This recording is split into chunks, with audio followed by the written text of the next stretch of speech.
અમારો આજનો મુદ્દો એ છે કે જે જાફરાબાદના મચ્છીમારો ભાઈઓ છે એના તરફથી જે ફિશિંગમાં અમને તકલીફ ઊભી થઈ છે એ બાબતે આજે સદંતર તમે જોઈ રહ્યા છો કે બધું બંધ પાડ્યું છે અહીંયા અમને.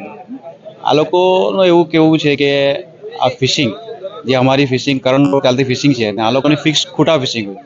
આ ફિશિંગ કરવાથી નુકસાન એવું છે અમને કે અમારી બોટની જે જાળો હોય એના ખોટા ફિશિંગમાં ભેરવાય જાય અને અમને આર્થિક નુકસાન ઘણું મોટું થાય છે. નુકસાનના કારણે અમારી આજીવિકા છીનવાય છે, અમારી રોજી પરવડી જતી છે.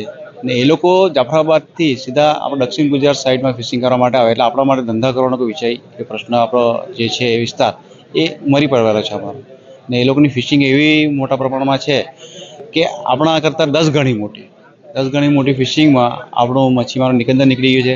ને આજે ધીરે ધીરે મચ્છીનો પેદાશ પણ ઘટતો જાય છે. ને આજે ને કાલે આ ધંધો મરી પરવાડે છે. એ ધંધોને મરી પરવાડતા બચાવવા માટે અમે લોકો આજે આ આંદોલન કરી રહ્યા છીએ.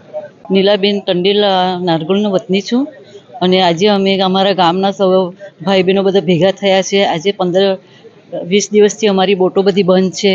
અમારે ખલાસી ભાઈઓનું અમારા બધા ખલાસી ભાઈઓ આદિવાસી ભાઈઓ છે એ લોકોનું અમારે ભરણ પોષણ કરવાનું હોય છે.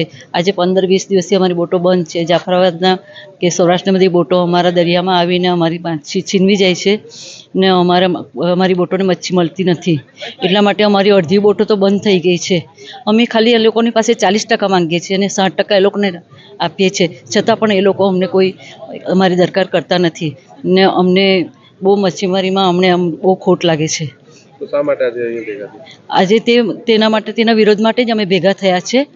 તો અમને કોઈ સરકાર અમને કોઈ નિરાકરણ આપે એવી અમે અપેક્ષા રાખીએ છીએ.